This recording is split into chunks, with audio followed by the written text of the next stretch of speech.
Hello दोस्तों, mission CGPSC विपा में आपका स्वागत है। पंचायती राज व्यवस्था के अंतर्गत हम क्वेश्चंस देखने जा रहे थे।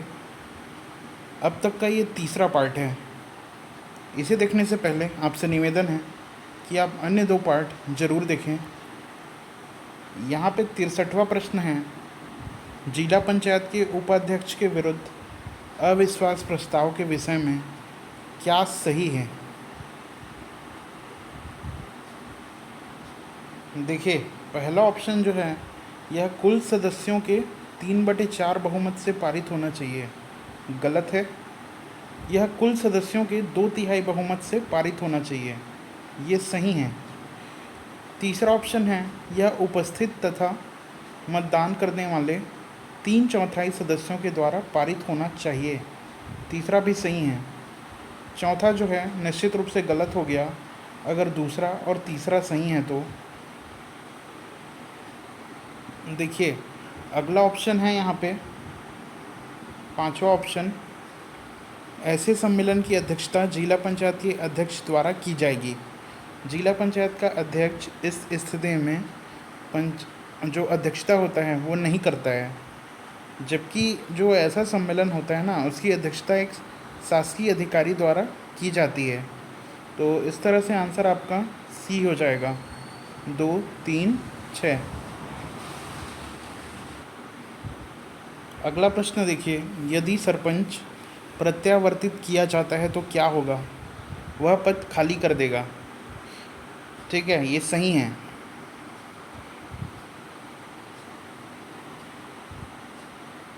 ठीक है, अगला है वह 7 दिन के भीतर प्रक्रिया को चुनौती दे सकता है, दूसरा भी सही है। तीसरा ऑप्शन है वह कलेक्टर के समक्ष याचिका प्रस्तुत कर सकता है, ये भी सही है। वह उच्च न्यायालय में याचिका प्रस्तुत कर सकता है, गलत है ना।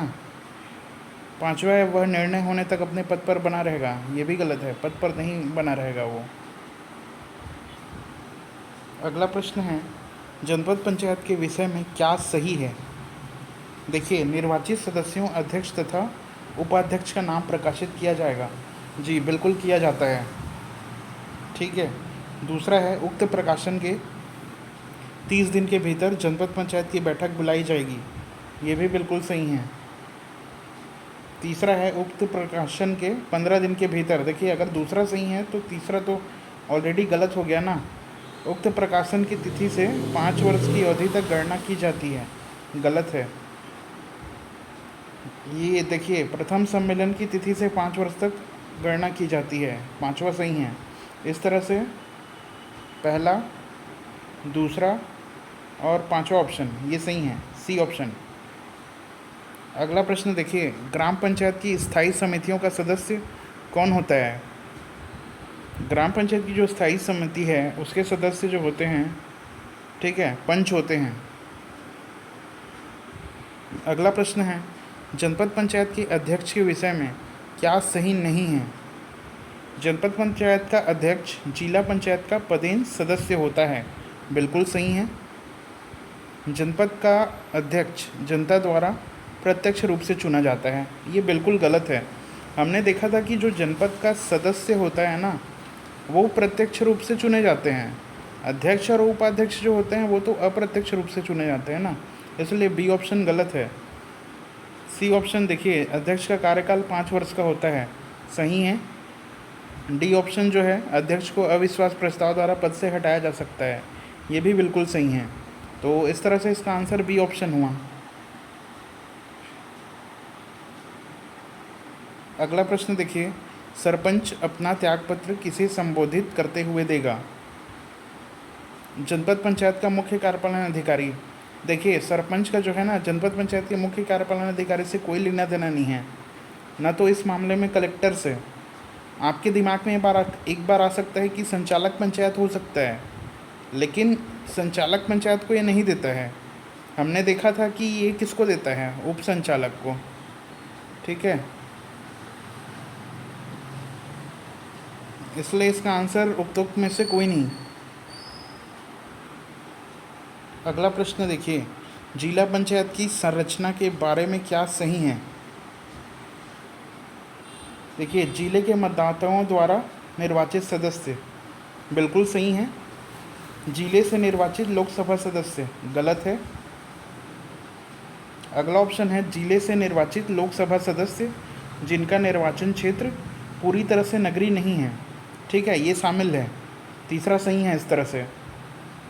चौथा ऑप्शन है विधानसभा सदस्य जो उस जिले से निर्वाचित है, बिल्कुल गलत है। अगला ऑप्शन है विधानसभा सदस्य जो उस जिले से निर्वाचित है और उनका निर्वाचन क्षेत्र पूरी तरह से नगरीय क्षेत्र नहीं है। देखिए यहाँ पे, देखिए चौथा ऑप्शन जो है निश्चित रूप से गलत है, तो पांचवा ऑप्शन जो है ना नगरीय क्षेत्र नहीं है लिखा है, इस कारण सही हो जाएगा। अगला ऑप्शन देखिए, जिले के जनपद पंचायतों के सभी अध्यक्ष, बिल्कुल सही हैं। अगर छठवां सही है तो फिर से देखिए सातवां ऑप्शन निश्चित रूप से गलत हो गया। इस तरह से आपको निकालना है ना ऑप्शन, क्योंकि अभी तक जो पंचायत के क्वेश्चंस आ रहे हैं उनका एक ट्रेंड रहा है, हमेशा यही पूछता है कि क्या सही है अथवा क्या गलत है। और व्यापम का तो ये फेवरेट है, हमेशा खाली यही बना देगा कि क्या सही है क्या गलत है, इस तरह से फिर क्वेश्चन पूछता है, कंफ्यूज होने की ज़रूरत नहीं है। अगला प्रश्न देखिए, ग्राम सभा के बारे में क्या सही नहीं है। इसकी अध्यक्षता सरपंच करता है, ठीक है, बिल्कुल सही है। सरपंच की अनुपस्थिति में उप सरपंच, ये भी सही है। इसका कार्यकाल 5 वर्ष है, ठीक है, बिल्कुल गलत है। ग्राम सभा का कार्यकाल कैसे 5 वर्ष होगा। इसे सामाजिक अंकेक्षण की शक्ति है, बिल्कुल सही है। इस तरह से इसका आंसर सी हो जाएगा। अगला प्रश्न है, पंचायती राज व्यवस्था का उद्घाटन पंडित जवाहरलाल नेहरू द्वारा 2 अक्टूबर 1959 को किया गया था, ठीक है, नागौर, राजस्थान में। अगला प्रश्न देखिए, पंचायतों के चुनाव होते हैं, प्रत्येक 5 साल में होते हैं। ये तो बिल्कुल सरल प्रश्न था। 74वां प्रश्न देखिए, महिलाओं को पंचायतों में आरक्षण भारतीय संविधान में संशोधन करके दिया गया है, वह है, ठीक है, तो ये क्या हो जाएगा 1992 का 73वां संविधान संशोधन। अगला प्रश्न देखिए, स्थानीय शासन की निम्नलिखित समितियों में से, यहाँ पे देखिए स्थानीय शासन की निम्नलिखित में से कौन सी एक विशेषता नहीं है बोल रहे हैं। वैधानिक स्थिति, ये तो विशेषता है। स्थानीय समुदाय की भागीदारी, ये भी विशेषता है। केंद्रीय नियंत्रण, राज्य सरकार का नियंत्रण होता है ना, इसलिए गलत है। अगला जो है कर आरोपित कर वित्त प्राप्त करने की शक्ति, ये भी सही है। अगला प्रश्न देखिए, निम्नलिखित कथनों में से कौन सा से कथन सही है। देखिए, भारत के संविधान के भाग 9 में पंचायतों से संबंधित उपबंध है और उसे संविधान 73वां संशोधन अधिनियम 1992 द्वारा अंतः स्थापित किया गया, बिल्कुल सही है, ठीक है। दूसरा ऑप्शन देखिए, भारत के संविधान के भाग 9A में नगर पालिकाओं से संबंध उपबद्ध है तथा अनुच्छेद 243A के अनुसार प्रत्येक राज्य के लिए 2 प्रकार की नगर पालिकाएँ हो सकती हैं, नगर पालिका परिषद और नगर निगम, बिल्कुल गलत है। इस तरह से आंसर केवल ए। अगला ऑप्शन देखिए,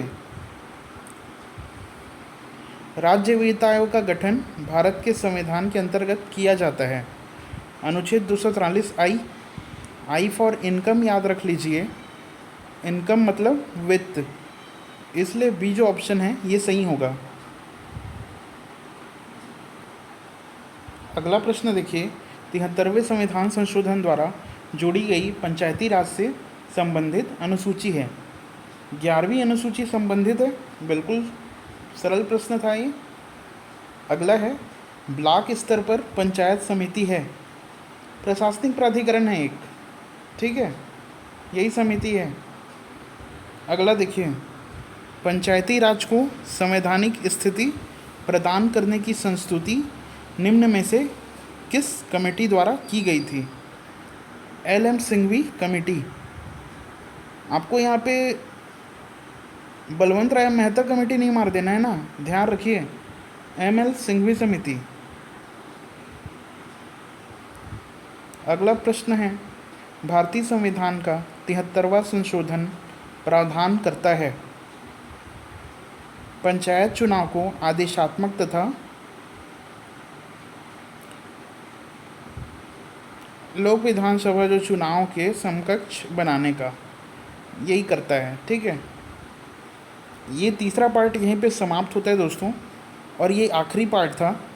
आप तीनों पार्ट को बहुत ध्यान से देख लीजिए।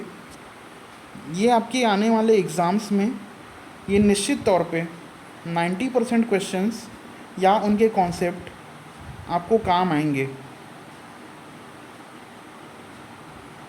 वीडियो को देखने के लिए आपका बहुत बहुत धन्यवाद।